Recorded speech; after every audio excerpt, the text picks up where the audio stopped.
Hello, Chiefs Kingdom, and welcome to the Milwaukee CHIEFScast, live from the Wolf Den. I am Chris.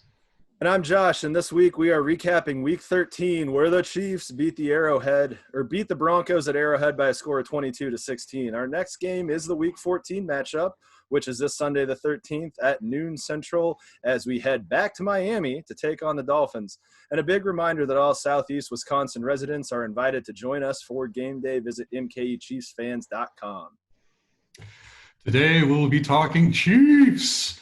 We'll also be going over fantasy football and the rest of the landscape of the NFL. Today, joining us are a couple of OGs in the Milwaukee Chiefs group. We got Nick Schweitzer and Bob Larson. And of course, we are presented by Complete Weddings and Events, your leading provider of photo, video, DJ, photo booth, lighting, and coordination services. And gentlemen, and I am using that term very loosely today, let's get to work. All right, so of course, we are going to start with the Chiefs. And Chris, why don't you go ahead and kick us off and give us your thoughts on the game? Sure. Yeah, so division rival, and one thing that I think I've taken a few days to kind of chew over the game, because my gut reaction after watching the game was there was a lot of points left out there, and just kind of this, I don't know, frustrating feeling that we should have beaten Denver by a lot more. Moved the ball up and down the field, and then of course a very unusual play where Tyreek Hill had a touchdown and nobody seemed to have known it except till after the replay, and Tommy Townsend had already gotten the punt off. But overall, I thought the defense did a pretty good job. It was just, red zone offense kept stalling out, and just a couple of, a free play and then a holding call calling back another Tyreek Hill touchdown. Otherwise, it would have been a very decisive victory. Yeah, good stuff. Bob, did you notice anything in particular from this game, or any key takeaways that you would add in? Yeah, I think it's just more in general. Do you guys miss the edge of maybe pre-Mahomes regular season games like I do? I noticed myself actually nearly falling asleep during this game. We're just so used to the miraculous now that the kind of low-scoring games just seem a little boring. I mean, to answer your question, no, I don't miss that edge at all. I kind of like knowing that we're gonna win. Yeah, it's very comforting. Don't get me wrong, but for sure. Yeah, the fourth quarter was that way. For sure. It was all of a sudden I thought, oh man, that they could lose this all of a sudden, and then all of a sudden it was like the fourth quarter was almost over, and I was like, wait, oh yeah, I guess I didn't have to worry about what's going on there. Like the end of it was just that smooth that all of a sudden it was just done, and it went from this worrisome to, oh, I guess I didn't have to worry.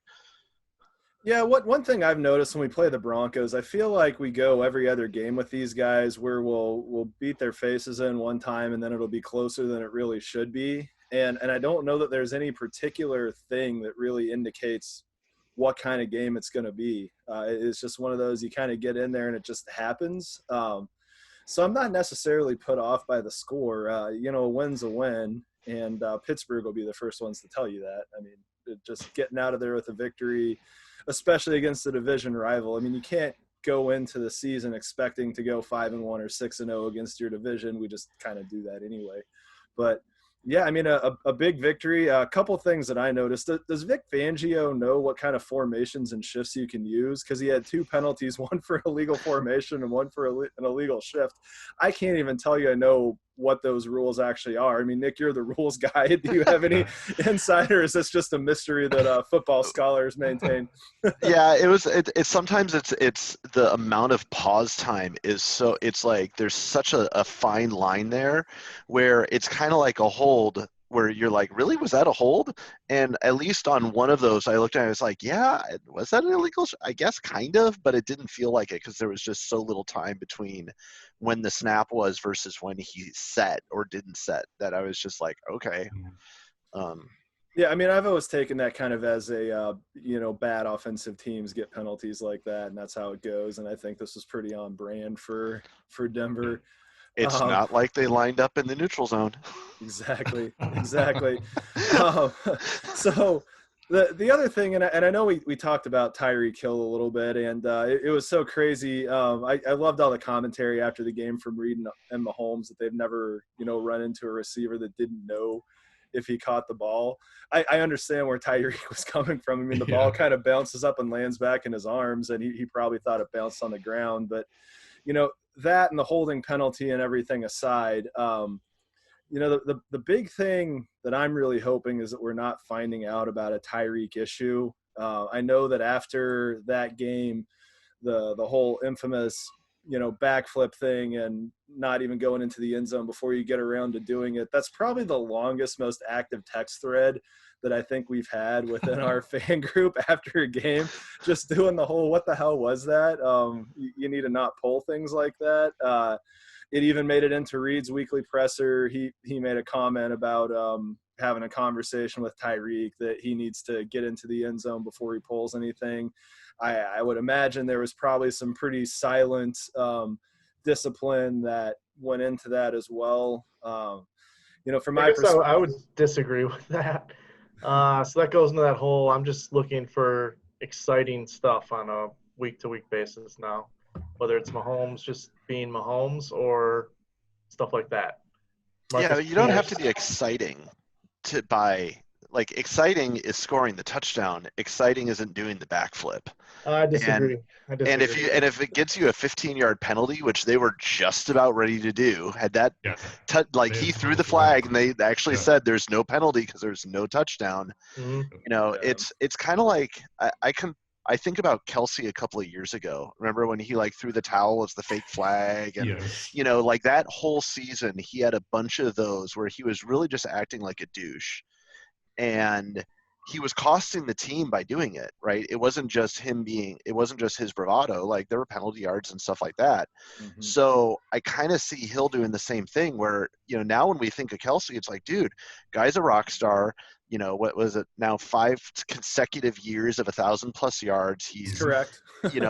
All of that stuff where it's just everybody looks at him, but it's not because he's doing stupid stuff. It's because he's just awesome on the field. And that's more than enough. And whoever talked to Kelsey to get him to stop doing that crap, talk to Hill. I want put your effort into that stuff.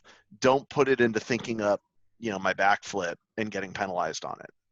Here was my main concern with Hill and why I got to depart from you, Bob, because I was perfectly fine with Kelsey acting the way that he was. I mean, the thing about it is Kelsey, even though he's got this kind of man-child thing going on, I've always thought that he was 10 times the amount of an adult that Tyreek Hill is.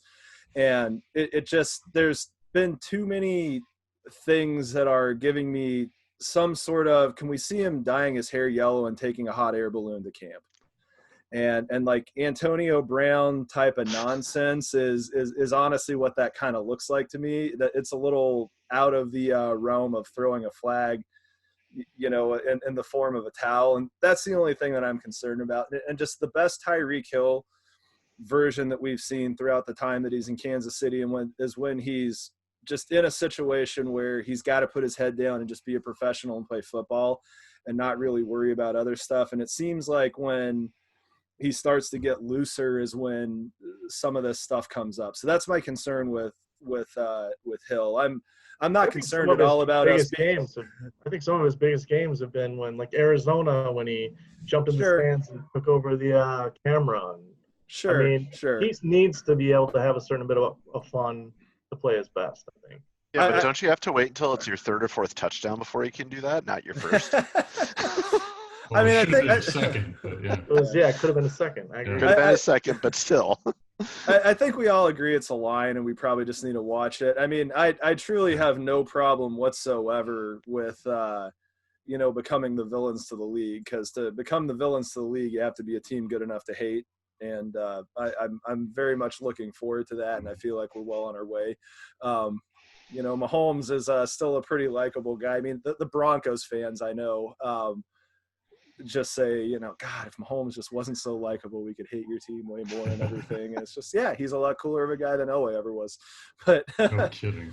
But anyway, so you know, I think Just we be all know he's a fearful if talent. Mahomes It's ever just- buys a couple of used car dealerships. Yeah, exactly. I don't know, man. The longer the stuff goes, I just think that guy is so grounded that there's absolutely nothing you can do. I think that he's got a pair of really solid parents ready to put him in his place if he ever needs to. And there's no way in the world that he can ever go to his dad and say that you don't know what it's like to be a professional athlete, because that's crap. He does. And plus, he grew up in the environment too with his dad. Exactly. Exactly. So, you know, I think we got the top upper echelon leader, you know, the guy who's got to run the locker room. I think we have as good as you can get. So, yeah. And I think, going back to that same point, I'm completely fine with players having fun and celebrating as long as they're not like divas saying, I got to get the ball 10 times a game or whatever it is. You don't see any of that on the Chiefs outside of like the occasional Sammy Watkins rant. But yeah, I'll agree with that. Yeah, and Hill hasn't done that, so that's a good thing. Yeah, that's solid. Yeah. Okay. Good call. So before we roll into our play calls and stuff like that, you know, anybody that knows Bob knows that he's a big Jamal Charles, you know, guy. I'm shocked he never married him. So give us one Jamal Charles thing before we get into the next part of this. Just any Jamal Charles thing? Any Jamal Charles thing. The floor is yours. Yeah. I think he's the most unique running back I've ever seen in my life. He literally ran like he was in Tecmo Bowl. Zigzag, zigzag, zigzag, zigzag. I think it's just really sad that he's not going to be in the Hall of Fame. Yeah. Hey, Bob, I don't know if you follow Seth Kaiser at all. I do, yeah. He's a huge proponent of Jamal Charles, too. Yep. Yeah. Good stuff. So getting into favorite play calls. So I broke mine up this week into my favorite play to watch and then also my favorite call. I'm going to go ahead and shout out to Dean Crow. I agree with you. Or no, this wasn't Dean Crow. This was the text thread with Adrian Reggie Love. That play where Travis Kelce right before the end of the first half just stiff arms the cornerback on his way to getting down to the 10-yard line and getting us to where we needed to be at halftime. That was my favorite play to watch. My favorite call was that triple option that we ran on the 3rd and 1. That was from the week before, wasn't it? I'm mixing stuff up. That was the week before. Yep, never mind. So I need to keep my notes better. My favorite play call was Kelce, laying everybody out. So what do you guys have? Well, I've got my favorite play was I guess it was the play where Mahomes was scrambling to his left and contorted his way back to throwing across the middle to Sammy Watkins. I mean, he did it more than just once in this game, but that ended up in a 17-yard gain, which was, let's see. He did it twice on that same drive, Yeah, and that one was against the blitz too, wasn't it? And it was 2nd and 4 from the 21. This was the last drive of the game. So it was one of those key plays that kept the clock running and gave, Drew Lock, that scary quarterback from Lee Summit, not much time on the clock, but yeah. My favorite play call was actually the touchdown that wasn't a touchdown, that was a touchdown, that wasn't a touchdown, that was a touchdown. Like, I thought that was just solid. Had that been an actual catch, like everybody, like it was a catch, but had it actually counted, there's no doubt. And then the Broncos brought a pretty heavy blitz on that play too. So it was and it was in solid coverage too. So it was athletic, and everything that he was trying to do to get that was just, was on point. But then honestly, I thought that the touchdown to Kelce, when, having that just awareness of the free play and doing what he did, I thought was really good. I really enjoyed the TV commentary where where they were saying that, no one is better at drawing defenses offsides than Pat Mahomes. And then somebody else has said, I think Aaron Rodgers would disagree with you on that, or you have an argument, which is true. But I thought that was funny nonetheless. And I just thought that was awesome. Yeah. Preview a stat of the week, because we actually have drawn the most offsides this year. Oh, there you go. Well, so Josh, I heard you talk about this last week. I think we're calling it like the Ferrari play package near the goal line. So it started against the Panthers, the Ferrari right, but these are all plays on the goal line where Mahomes is in motion. So we've done it 4 games in a row. I look back on it. There was the play against the Panthers where he goes in motion and then circles back and throws it to D-Rob in the end zone. There was against the Raiders. He goes in motion as a decoy. Kelsey takes the direct snap, shovels it to Pringle, who gets stuffed right near the goal line. Yeah. There was the Black Pearl that you mentioned last week, which Yep. is anyone else doing that? No. Yeah. I love that play. Oh my Yeah, god. just Pat in motion is like the newest genius Andy Mhm. Reid thing that eventually the league will copy. Yeah. But the one from this week was kind of under the radar. Pat went in motion and snapped it right behind him to Le'Veon Bell, who got stuffed at the 1. But just the idea of Pat in motion, give it all to me. I love it. Yeah. Outstanding. There's a theme there, though, of getting stuffed at the goal line, getting stuffed at the 1. Yeah. And that, honestly, if there's like things that are troubling out of this game, it was, even though we were against the Broncos, our short yardage and goal line offense still blows chunks. Yeah, I think a lot of it has to do with the interior line. It's just not a very stout interior line. And what's interesting is they have some options. I was listening to this on the radio earlier today. I mean, they got Stefan Wisniewski back, and Daniel Kilgore is actually pretty stout. I don't know if down the road we get Wisniewski back at one of the guards, and maybe you can imagine a situation where Kilgore comes in on goal-to-go situations, but I think that probably is a big factor. It's just you get no push on the interior. Was Wisniewski's on the practice squad right now? He got elevated, actually. Oh, he did? Okay. Yeah. Yeah, I mean, even early in the season, the little bit of knock that there was on Clyde Edwards-Helaire was based on, exactly what you guys are talking about. So, yeah. You guys think Le'Veon Bell looks washed? Le'Veon Bell looks like he hasn't played meaningful football in a year and a half to me. I'm not going to say that he hasn't missed a step, but I think he gets better every single week, and I kind of check myself about once every game. I'm like, okay, what do you want from this guy? He played for Adam Gase for a season and a half. And the Steelers were giving him like 400 carries a year. Exactly, and you're throwing the term half season, within that pretty loosely. I mean, I've got plenty of stuff to talk about the Jets when we get into the rest of the AFC, Yeah. But I don't know. I'm pretty good with where Bell is right now. I wish that as a whole we were just better and more consistent at running the football as a whole, but here we are at 11-1, and we'll keep going. Yeah. So best play call, my call that I thought was the best was a defensive play, and it was that safety blitz by Sorensen at just over 5 minutes left in the first. And, the NBC crew was calling him a John Lynch Yes. protege, which I'm sure every Denver fan that tuned into that game was just thrilled to hear that. Well, they could have used Steve Atwater. That really would have got him worked up. But yeah. Oh, absolutely. Well, he just did really well in general. He can be hot and cold, but I mean, this was definitely a hot game for him. He had a lot of really great tackles. He had an almost pick, had that ball not been tipped by Clark. By Clark. Yeah. He easily would have had a pick 6 on that. And so, that kind of jump, I don't know, I can't call that a play call because you don't think about it ahead of time, but just that awareness and all that stuff that he had, he showed up during that game. Mm-hmm. Yeah, for sure. Chris and Bob, any other plays to throw out, or do we want to? Actually, Chris took mine. I think it was that final drive, just Sure. the Mahomes contorted passes to Watkins and Kelsey. Kelsey was the one that set up the field goal that put us up 6, and just no other quarterback in the league can do it. So Yeah, that's why he's MVP. We're very lucky. Yeah. MV Pat. Seriously. So y'all got any old friends that you noticed this last week? Anybody that jumped off the page from our former lore of the recent AS11. AS11. You can't. Everything. His week recovery, he comes up. Yeah, but still, I mean, the fact that he delivered the blow to the Steelers, that makes him our best friend right now, and tie that up to everything else that he's been doing.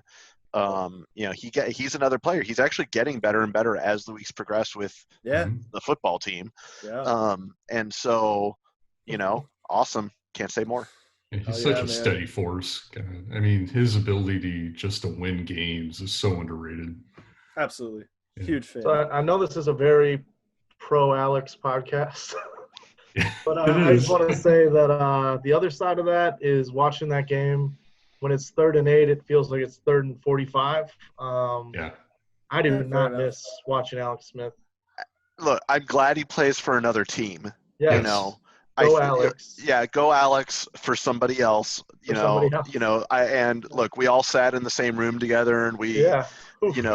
angrily talked about him being a game manager and his short yardage dumps, and all of that stuff. I mean, if it's 3rd and 10, he throws it 6 yards. It's just, I mean, you really always got the sense that if they didn't have a good play on first down, you might as well you're punting, Yeah. right? That was consistent, right? So whereas Mahomes, it can be 3rd and 15. it could be 3rd and whatever, and it's always 3rd and short with Mahomes, right? So let's play a game called Alternative Universe. Picture Alex Smith playing quarterback under Marty Schottenheimer. Oh. Would he not have been the best Marty ball quarterback? Yeah. Oh, absolutely. No. But he would have had a better run with them, right? Because the running, our offensive line was a lot more solid. Yeah. Absolutely. He probably would have had more time in the pocket. Absolutely. So under Marty, he probably would have been a better quarterback. I agree with that. I think you probably got a good comparison by watching Rich Gannon play for Marty, because I thought you probably get something similar there. Mm-hmm. Using his athleticism and just, I don't know. I don't see him chucking the ball down the field like Steve DeBerg, but definitely I could see him playing a lot like Rich Gannon. I maintain that our biggest what if in our history is what if we would have drafted Marino in '83 and he would have gotten to play quarterback for those Schottenheimer defenses. But I think a secondary one is what if Alex Smith would have been the quarterback, and Schottenheimer would have had 6 years of somebody like that. That could have been a really interesting thing to see. My old friend alert for the week was Chris Conley, mainly because the Jags game was one that happened to be on, and. That is just a sneaky good team. They're in every single game that they play, and Connolly was part of them losing this game. He was one of the lost fumbles that let the Vikings keep their prayers alive. So, Chris, who was yours? Yeah.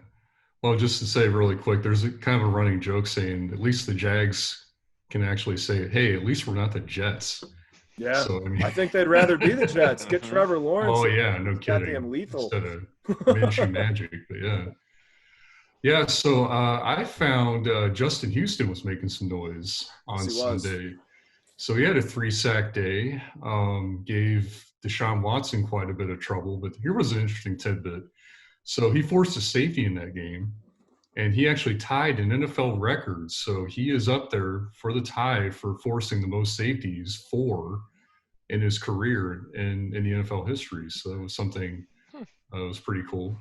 But yeah, Justin Houston wrecking the Eric Texans. Thomas on that list?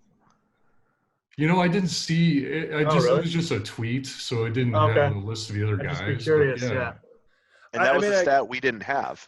Yeah, we had 0 sacks.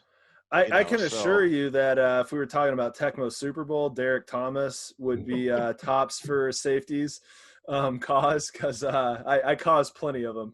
Yes. All right. Did we get everybody's old friend? I think we got him.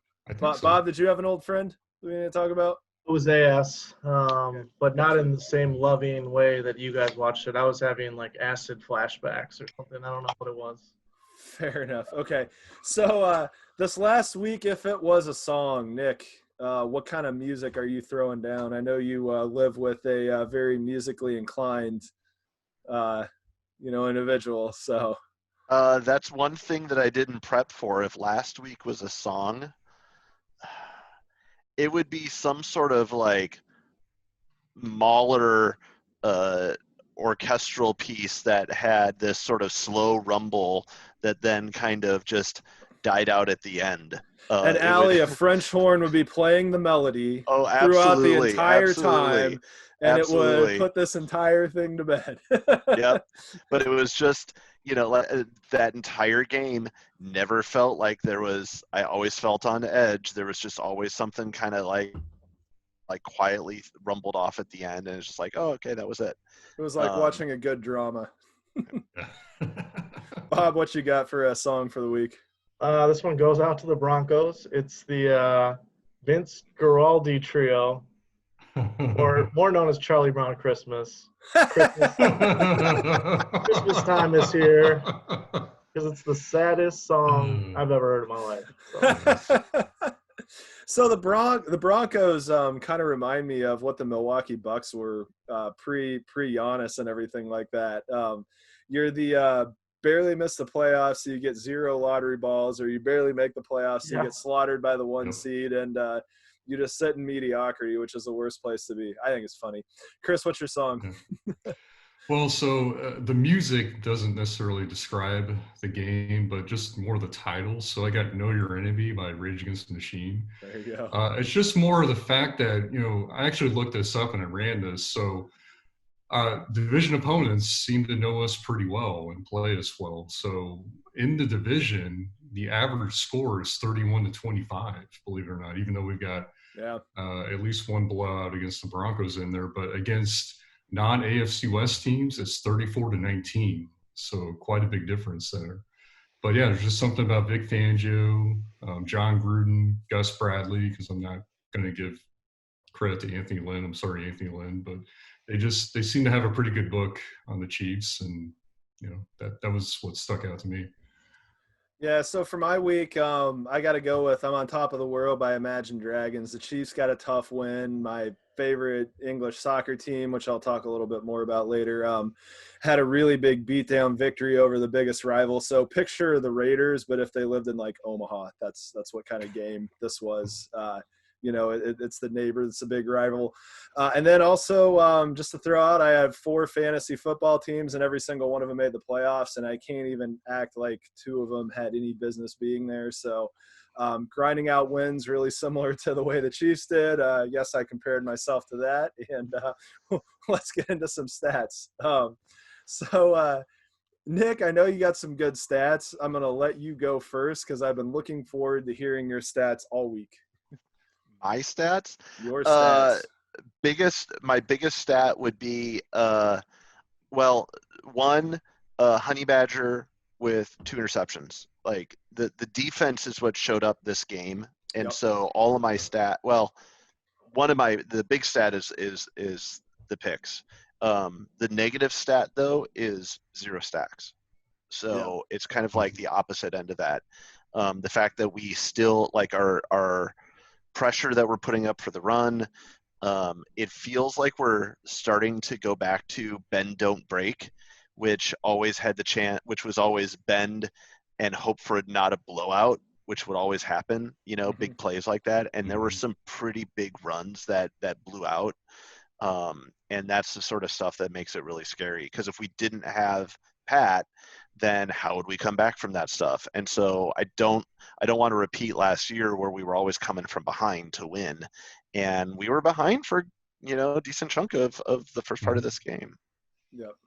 Bob, I know you have a bunch of stats you've been saving up too. What do you got for us? Just one. We were talking about it earlier, and it actually seems like more than this, but most penalties drawn offsides.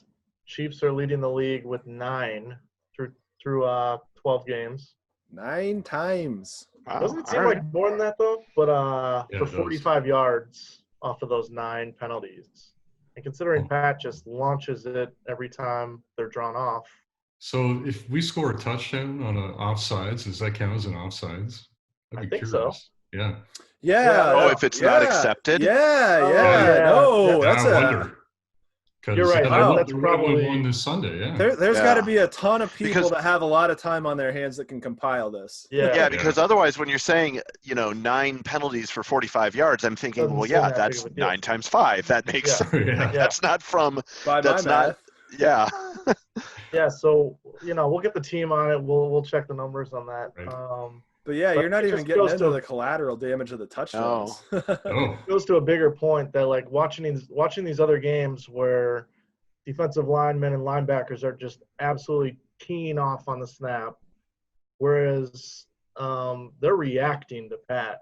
He's kind of like a conductor. They're at his mercy, whereas other teams I'm watching are just attacking the quarterback. I feel like it's a completely different game, what he's able to do, him and Rodgers. Well, and that's a good point, because I mean that just brings up a fine point that you have to really be looking forward to notice. And we spend all this time talking about Mahomes just winging the ball and contorting his body and doing things like this, but just the really refined, just masterful control of the game. I guess you could say Mahomes is underrated in that that capacity, which is crazy. What you got, Chris? Well, so I saw this tidbit here. So the Chiefs are only the second team in NFL history to have 2 separate 11-game winning streaks against one opponent. So believe it or not, this is the second 11-game winning streak we've had against the Broncos in team history, which I'm loving. So we actually, I guess the Pats over the Bills, go figure, is the other team. Sure. But yeah, that was a pretty cool thing to see. Well, keep go ahead, I was Nick. going to say we're the only team too with now, is it 6 years in a row in the playoffs from the AFC West, and the only other team that can say that is Marty Schottenheimer's Kansas City Chiefs. Oh yeah.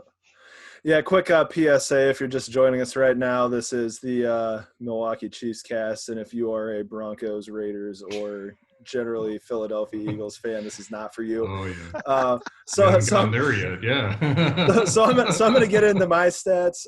So my number one stat was Travis Kelce is the first tight end ever to have 5,000-yard receiving seasons in a row.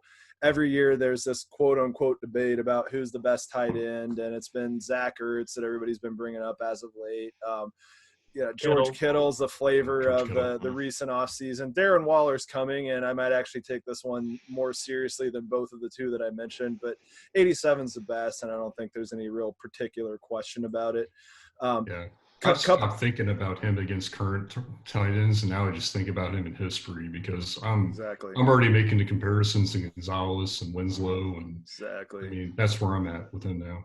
He's developed a thing to his game where he catches the ball and then he just pivots one way or the other, and it seems like they can never tackle him on that first pivot. So he's getting so many yards after that first pivot. I think he's really added that to his game for sure. Yeah. Exactly. Steelers fans look away as well. I saw a stat earlier today on Colin Cowherd's show. They are the only team with 50-plus punts in this season and a winning record. They have punted the ball 54 times, and the only teams that have punted it more are the Jets and the Eagles. So I thought that was hilarious. That's not good company to have. No, it's not. I also saw another ESPN graphic where the Washington football team has the worst record to beat an 11-0 or better team at 4-7. And the other ones were both 5-8 teams, and one of them was us beating the Packers the year they were 13-0. The year after the Super Bowl, Kyle Orton, exactly, and that was probably world class, memes of him just hammered in the bars afterwards that we got to see forever. Never liked Kyle Orton until I saw those pictures. I'm like, man, you're awesome. And then one more I'm going to throw out. Tyreek Hill has 9 games with a touchdown. The NFL record is Emmitt Smith with 15. He scored a touchdown in 15 to 16 regular season games, which is insane. But Hill did have the opportunity prior to not scoring in this last game to catch another notable individual, which is O.J. Simpson, who had 14. So he's number 2 in the NFL, but he's also the alleged murderer who has the most touchdowns in a game per season. So most games of the season in a season with a touchdown for alleged murder. So turn on the juice. Big props to the juice. Glove don't fit. The glove don't fit. Must have quit. So getting into the AFC games. Chris and I talk about these guys all the time. The Browns, they beat down the Titans, and I got an NFL app push notification around halftime that Baker Mayfield with 4 touchdown passes in the first half, was on pace to have the most touchdown passes of anybody in history. That ended like we thought it would, but he's playing well. He's playing well. He's playing obviously well. The Jags look strong again. Every single year there's a team that out-punches their weight class, and wins way more games than they did the year before. The Jags are my pick for next year. I believe they're going to be, an 8-win team bare minimum. And if they manage to, let the Jets win a game, if the Raiders don't mess that up again, they grab somebody like Lawrence, or they pick up Carson Wentz, something to that effect. I mean, good God, who knows? They could win that division. Talking about the Jets, we're just talking about a comedy of errors. And, Greg Williams, who is the key character in Bounty Gate, just apparently isn't a very good defensive coordinator when he doesn't have just upper echelon players. He called that cover zero, which means that your man coverage, all blitz when a touchdown was the only option for the Raiders. So here's another stat that somebody with a lot of time on their hands put together, but this was on Mike Greenberg's Get Up show. There have been 251 pass attempts of 40-plus yards towards the end zone with 15 seconds or less left in the game when the offensive team is trailing by 4 to 8 points, so they have to have a touchdown since 2006. I'm not going to repeat that. This doesn't happen very often is the main point of this. But when you're in the crunch time and you have to throw the ball at the end zone, absolutely zero defensive coordinators have put in a blitz and a cover zero coverage prior to Greg Williams pulling that. So we're talking about an aptitude on a world-class level. And I don't know that there's a way that you could have made a dumber call, and that got Greg Williams fired. And, you don't want to see somebody lose a job. He totally deserved it. Well, the irony in that, you mentioned it earlier, Greg Williams should be a hero right now in New York because he kept them in position for the number 1 overall pick. Exactly. Yeah. But because of that play call, the Raiders are currently sitting in front of both the Ravens and the Patriots, who are better teams in playoff position. So that is truly a league-altering decision that guy made, which is just monumental, and it's insane. Mm-hmm. So I had the same AFC game review because how do you not look at that play? Exactly. Did he – there has to be conversations like, we have to lose this game. So did he fall on the sword? I don't know. It doesn't. Or is there who's the number 1 draft pick that everybody wants? Is this Trevor Lawrence from Sunshine? Yeah. So I mean, if you remember, suck for luck. This is suck for luck. Yeah. Yeah, suck for exactly. For Trevor. Yeah. This is the best player since Luck. In it's of that magnitude. Yeah. Right. So it's a good point. I don't know. I went on Reddit to try to find when was the last time a team was suspected of intentionally losing for a draft pick, and there wasn't like too much there. But here's the thing. I really think that guy is just that bad. And Dan Orlovsky got up right after that graphic showed on Get Up and talked about how a blitz is the only move Greg Williams has. Yeah, it's like either he's that bad or he's that pompous, because I also heard he just walks by the beat of his own drum. Yeah, exactly. And I mean, Adam Gase is the same kind of guy. So shockingly, those two didn't get along with each other. And Gase firing him the next day. I mean, it was pretty noted that those two didn't like each other at all. I mean, if they were truly, throwing my normal line out, flying the plane into the mountain to try and get Trevor Lawrence, I think the Gase would have gotten up and said something like, I thought that was a phenomenal call. I mean, we were going for the win. We weren't playing to not lose, which is why we didn't do a prevent defense, which everybody knows that's just a total, bullpucky type of statement if you would say something to that effect. But that's the way that you cover for that. So I really just think that he's that dumb and just made a horrible call. Did you guys ever see Hard Knocks?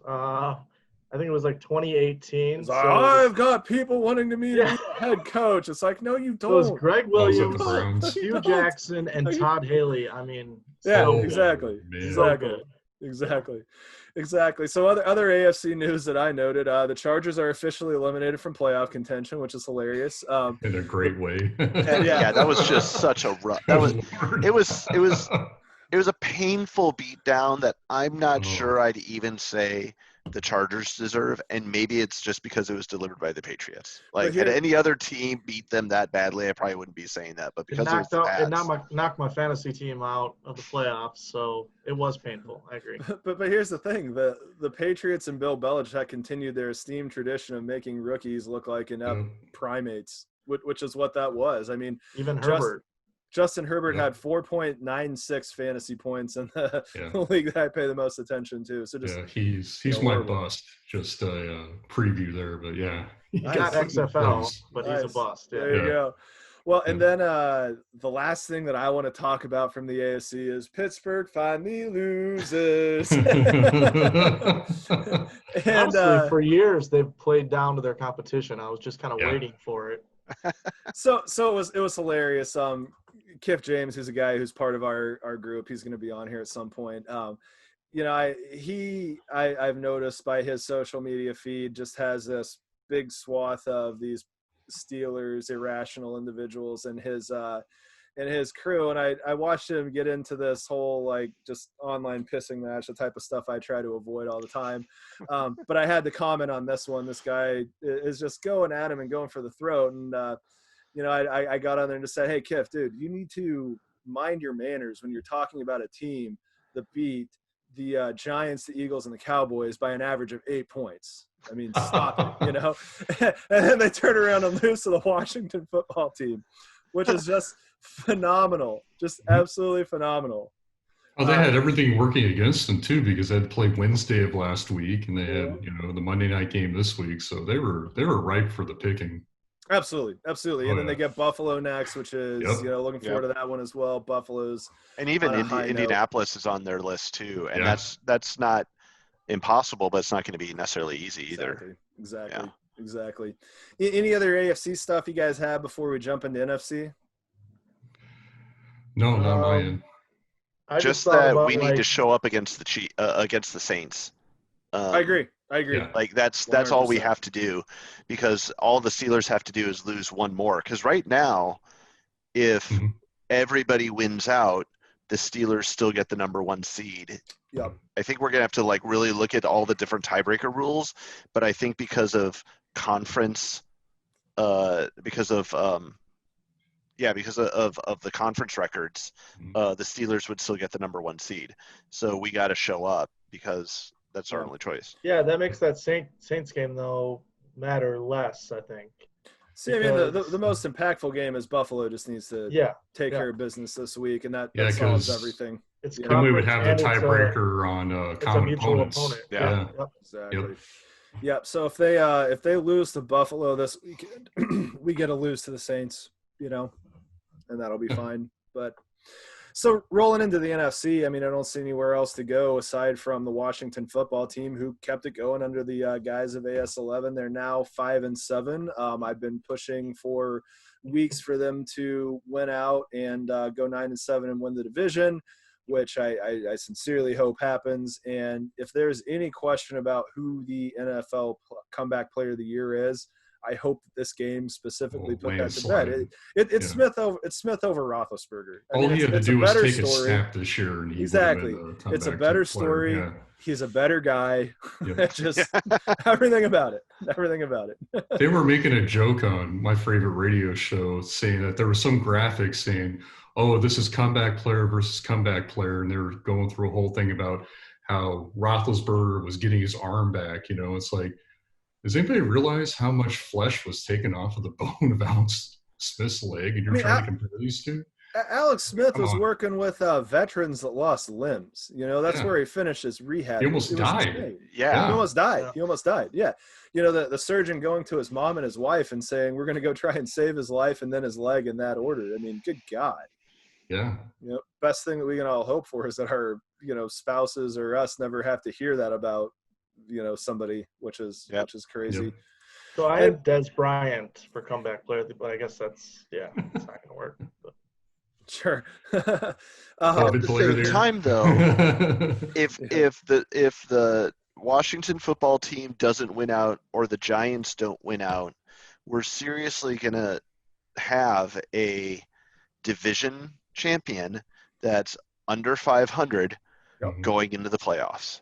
Well, the Seahawks which did it. happened with the Seahawks, yeah. Yeah. They won too their first Yeah, game. they beat The the greatest Saints. NFL run of all time, maybe. Yeah. But the to Richter have an scale. entire division be that piss poor, Yeah. is insane to me. I don't think there's any way we're going to stop that division from having a losing record because the Cowboys and the Eagles suck out loud. But don't look now. The Giants and the Washington football team are both actually pretty good, you know? And I thought Dalton was like somewhat competent against Baltimore. he was. But the defense is just horrible. Yeah, their defense is terrible. Couldn't run the ball. And is there a bigger just waste of cap space than Zeke Elliott at this point? Yeah. Well, I mean, the answer is no, there's not. But you know, talking about the Giants, I mean, this is going just as we expected. They have a quarterback and a running back that are driving their offense, and they're making them play at a fairly high level. And just like we all expected, it's Colt McCoy and Wayne Gallman. That's right. And the other thing that I happened to notice was this is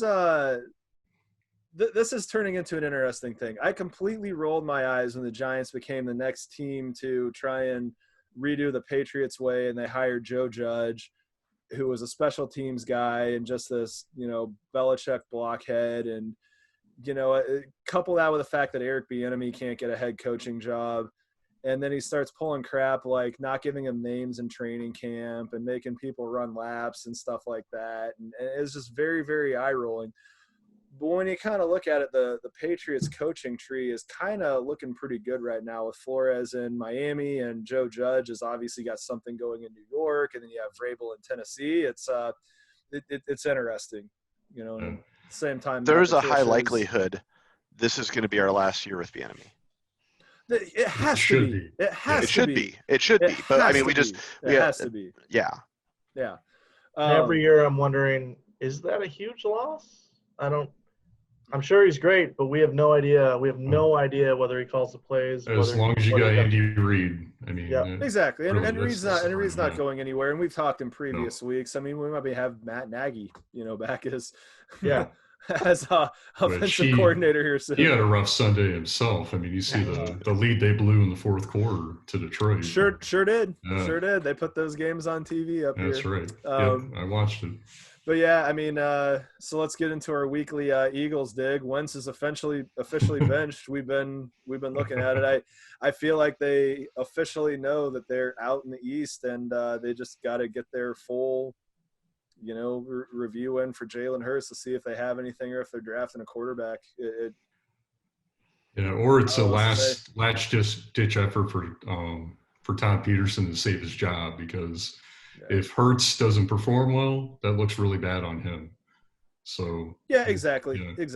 But whatever, you get fired by Philly, a lot of people do. I mean, the fans fired you the second that you started training camp after the Super Bowl win. The only guy who was smart enough to get out while he did was Dick Vermeil. Yeah, for sure. Sure. Yeah, so I mean, the last two things that I have for the NFC is the Seahawks looked very limited, and Russ is not an MVP. And comparing Roethlisberger to Smith for comeback player of the year, in my opinion, is a similar thing to bringing up Russell Wilson versus Mahomes for MVP. Mm-hmm. And the Bears still suck. They do. Any other NFC stuff, guys? Yeah, I mean, just we talked about the Saints. I mean, they continue to roll behind Taysom Hill and his Wildcat-style quarterback play. But it'll be curious to see if they do get Breeze back by the Chiefs game or not. They seem to be, I think, probably the most well-rounded team in the NFL. But I don't know if they truly have an elite unit like the Chiefs do offensively. So that'll be a really good matchup. Well, if they do play in the Super Bowl, I mean, I think there's a pretty solid formula. Just get late in the game when it's close, send Tyreek Hill down the sideline, throw a ball at him, and the pass interference call will make this whole thing take care of itself. Right. So Bob, you're talking about quarterbacks going in motion. Do you see anybody doing that before Taysom Hill after Mahomes? Well, I don't know. I'm not a huge Taysom Hill fan, but Yeah, I think what the Saints are doing is dangerous yet again. They did it with Teddy last year, and then they're going to try to bring Breeze back during the stretch run and into the playoffs. I think they're setting themselves up for another first, second round exit. Because even if you're not the quarterback, even these skill position players, Kamara's not getting any receiving work. They're still trying to work Michael Thomas in. I just think it's kind of like a recipe for disaster. We'll see how it goes, but. Mm-hmm. Yeah, if they catch a team like the Packers, that'd be interesting. Yeah. Well, who they would catch first? I'm looking at the playoff matchups right now. So if the playoffs started today, you'd have Packers Vikings, which is a compelling playoff matchup, just being division regardless of record. It would be. Then you would Vikings have are feisty too. I think they're have been, feisty. Then you have Rams Bucks, and then you have Giants Seahawks, which I mean rematch. In theory, I'd still have to pick the Packers, but you have Saints Buccaneers in the second round. I mean, we Saints really can't see Bucks too. we really can't see the Tampa Bay Tom Brady led Bucks, going in and taking care of business against the Saints in a fanless Superdome. Yeah, they got rolled pretty good by the Saints. I think the first month of the season. Yeah, for sure. Yeah, but I think they've gotten just more solid. Like that was all because there was no preseason. Brady's coming in. Sure. That early part of the season was pretty rough for Brady, and he actually has gotten better with them. They've started to gel a bit more. Did they get rolled by the Saints twice though? They did. Oh, that's right. They're in the same division. Yeah. Sorry. Yeah. What's going on with Antonio Brown? Like getting no action. It seems like he's getting 10-yard little comeback routes, and that's about it. I keep waiting for him to kind of go off. So you asked earlier if Le'Veon Bell is washed up. I don't necessarily think Le'Veon Bell is, but if we're talking about former Pittsburgh players, I think AB might be. Yeah, he looks good to me. So we'll win and roam that one, I guess. Yeah. Hot air balloon coming down. Yeah. So, but before we jump into fantasy, Nick, you are the rules guy for the Milwaukee Chiefs. Do you have any rule that jumped out this week that was interesting watching any games that you would want to bring up right now? Actually, I think we already brought it up, which was that illegal shift or that we were talking about, because it involved a wideout in just a weird area, and usually it just seemed it's another one of those ones where in the 80s you would hear a "You Make the Call" commercial based off of that probably no one would get. Oh, I missed that. Yeah, so that was probably the one that jumped out at me just watching that, because it just seemed so picky. And so, whether it was there or not, that's the only one that jumped out at me. I think even all the commentators were like, wait, was that a thing? Yeah, exactly. And yeah. Good stuff. All right, so let's get into fantasy football. And, I think we all do something between dabble and be addicted to this. So, Nick, do you have any fantasy boom bust and most okayest players, or are you the one that dabbles only? I am the one that barely even dabbles. I've said this many times that if there's one thing that I dislike about fantasy football is that it makes me make decisions against my team. Like I all of a sudden have to care about stats more than I care about the Chiefs. And I don't like that. I don't like being put in that position.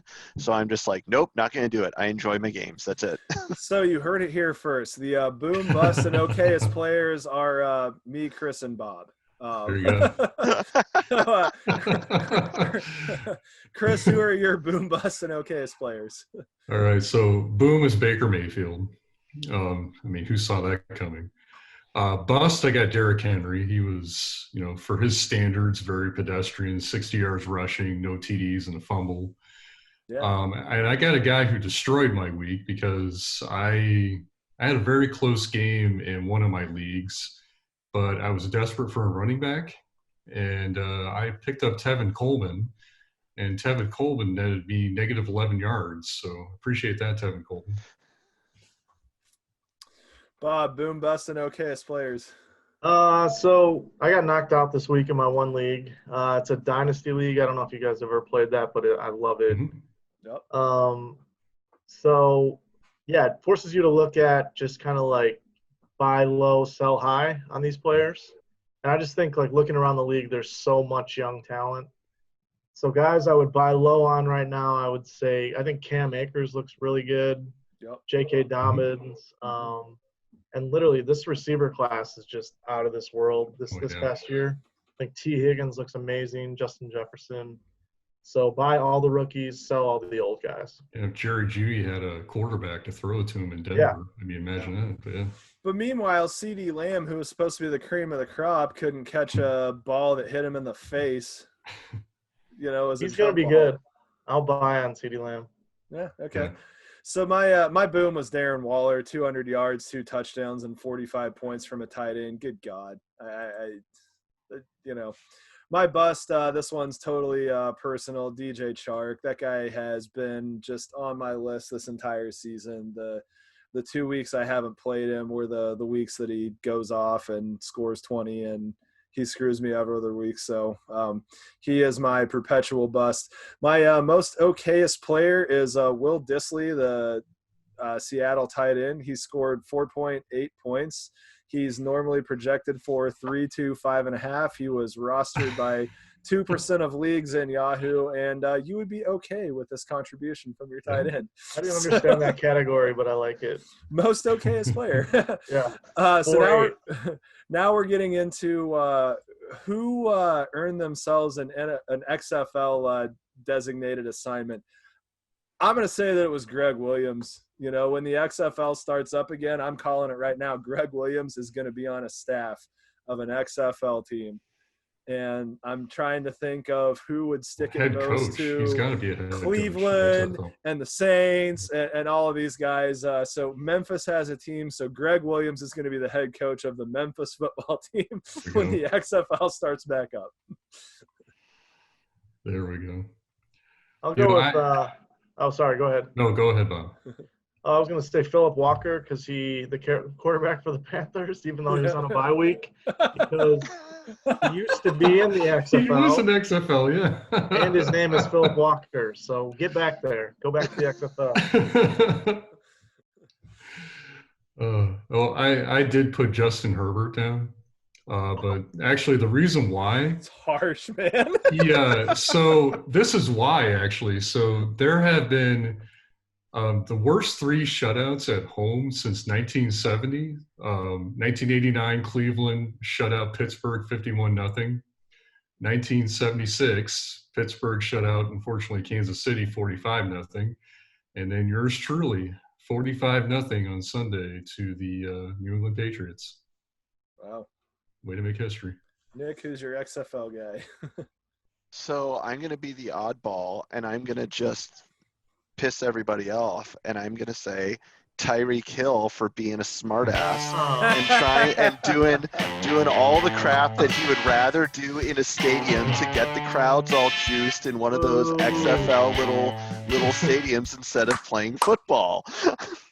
That's literally the stuff you see out of an XFL receiver instead of somebody who delivers. So that's literally the name that popped up into my head. It's like, man, he is acting like an XFL guy. Nick wants the no fun league. Man, okay. Well, did not see us going there, but here we go. All right, so the way that we always end everything is you get a chance for a last shot or just some free time. So, Nick, assuming that wasn't what you were doing right there, what is your parting shot / comment? I just wanted to say, like, as the rules guy, I am looking forward to the sub 500 playoff team going in, and the coaches actually starting to, or the team owners in the off season starting to think about whether there are going to be other changes to the playoff rules if this is going to be a pattern. Once is interesting, twice is not cool, and so that's the thing that I'd be interested to see. They're already throwing a this thing into the mix of having one more team into the playoffs, and whether that's just going to be a COVID year thing or if that's going to be an interesting thing that they do from now on, and so I think we're just going to have to keep going and say, okay, if you're sub 500, I don't care if you won the division, you're not making the playoffs. Add another wild card team instead. Like you don't earn a spot. Gotcha. Bob, you're up. Kind of close to Nick's, but I hate the 7-team playoff format. I feel like as soon as they saw Mahomes coming, they yanked a bye. Because, the Patriots had all those byes all those years, and it just leads to easy Super Bowls. So I hate it. And just real quickly, watch Mahomes highlights from this year if you haven't. They are not safe for work. Watch them late at night. Wow. Mm-hmm. That's all I got. Chris, go for it. All right. So I don't know if you guys know, but Monday was the 40th anniversary of John Lennon's death, and also the famous call Monday Night Football by Howard Cosell. I don't know if you guys knew this. I didn't know this until today, but I guess Cosell was actually very reluctant to go on the air with the announcement. Mm-hmm. And there's a pretty cool segment that ESPN did. They must have done it several years back because Frank Gifford was part of it. But Gifford, I guess, off air before they came back on, convinced him into making the announcement. So really, one of the I guess, famous things as far as Monday Night Football goes. And, I think as Howard put it, which was really nice, is remember, this is just a football game, no matter who wins or loses. So I guess that's just something to keep in mind. Yeah. So my last thing, I had to double dip this week. I'm wearing my Fort Hays State University hat, which is the D2 university, my alma mater. They had a night this week. Yeah. So they're a D2 athletics school that has a pretty storied history for the men's basketball team, going back to back-to-back NAIA titles in 84 and 85. They also, and this is when I was in like middle school, high school type of range, got really solid, and they had a 1996 undefeated championship season where they went 34-0, which was just insane. But this week they actually beat Kansas State University in Manhattan with their head coach and their top assistant coach both out with COVID. So this 29-year-old assistant named Todd Johnson came in to run the show. The Tigers had this on their schedule as an exhibition game. K-State had it as an actual scheduled game, and they went into Bramlage and just totally clowned Bruce Weber and all of K-State, and it was just absolutely phenomenal. Phenomenal. They beat them down like they. I'm losing my connection. Losing my connection. But the other thing that I put, I know we normally call this a last shot, but I have to call this a final tribute, and this is what I was actually planning on doing. So my tribute is to a 32-year-old guy named Brenton McCaskill from Cameronton, South Carolina. He was shot and killed in front of his home by 4 guys that were breaking in, trying to rob the place earlier this week. He was, or last week. He was protecting not only his home, but his girlfriend, a lady named Heidi McQueen, her son's girlfriend, and her daughter. So why am I bringing this up, and how does this relate to me? Well, I mentioned my soccer team. So as part of the Tottenham Hotspur supporters group in South Carolina, I have to call this guy at the least familiar a friend of a friend or some kind of a connection. But if you look at sports as some kind of family type situation, he's got to be a member of a family of a team that I root for.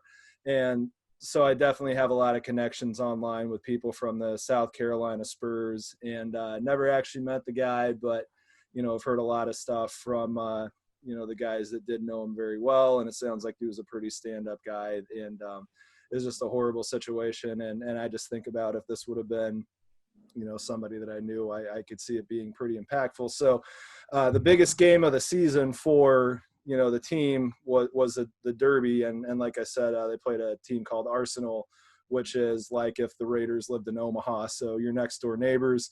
And so at the 32nd minute, for how old he was, we all, raised a beer and took a picture and put it on his social media page. And the South Carolina Spurs, and it was all let's go, come on you Spurs, and beat Arsenal for Brenton. And they absolutely beat down Arsenal really bad. But that was somebody that I've been thinking of this entire week. So that's my my final tribute for the week. All right. Well, thank you to Bob and Nick for being on here. Like Chris said, you guys are OGs for the Milwaukee Chiefs fan group. It was absolutely a ton of fun. Pleasure to have you on here. So we're going to go ahead and sign off from the Milwaukee CHIEFScast. And once again, we are presented by Complete Weddings and Events, your leading provider of photo, video, DJ, photo booth, lighting, and coordination services. We're on the week 14. Go Chiefs. How about those Chiefs? Chiefs.